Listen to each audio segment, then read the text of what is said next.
European Commission President Ursula von der Leyen on Wednesday said she's considering the idea of mandatory vaccinations across the whole of the European Union.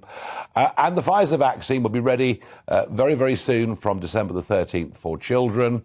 And, you know, this favourability towards compulsory jabs is something that has already happened in Germany.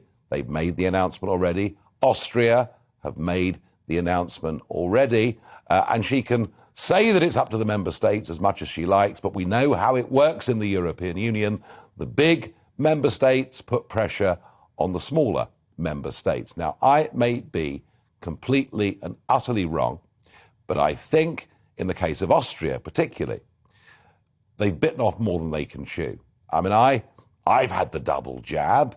I can't say that I'm mad about the booster or a booster every 6 months or whatever it may be. But I do think to divide populations up into two, to say in Germany that if you're not double vaccinated, you can't go to the shops. I mean, this dividing up of a society, I think it's appalling. And I think mandatory vaccinations are coming to the European Union. Deanna, it does look that way, doesn't it? Well, it certainly does. Hearing what Ursula von der Leyen's been saying and looking at the response from a number of those kind of larger member states.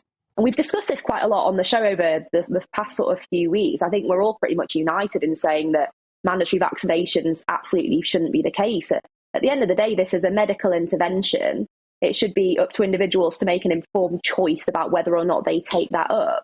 And in my view, creating this sort of strange two-tier society of those who are vaccinated versus those who aren't, you know, telling an unvaccinated person that they can't go to a pub or to a restaurant or to a cinema, it just strikes me as something that, you know, if someone pitched this 2 years ago, pre-COVID, everyone would have said you were mad. And yet we find ourselves in this situation. I think it's that element of mission creep. And I think people do need to sort of take a step back, look at the kind of realistic data and look at encouraging people to get vaccines in a more positive, proactive way. Look at the reasons why people aren't taking them up. Try and sort of dispel all of that false information to give people hope and more kind of more confidence in getting the vaccine. That's the way to do it, certainly not through these kind of more punitive measures. Well, Deanna, you know, in this country, about 12% of adults have not had the vaccine, and I don't think whatever you say to them or however you threaten them, they're going to change their minds. And there is some genuine scepticism out there in the country, and we've seen 50,000 people leave the care sector because they refused to be told they had to have a double vaccine. So in the end, it is a matter of personal choice, isn't it?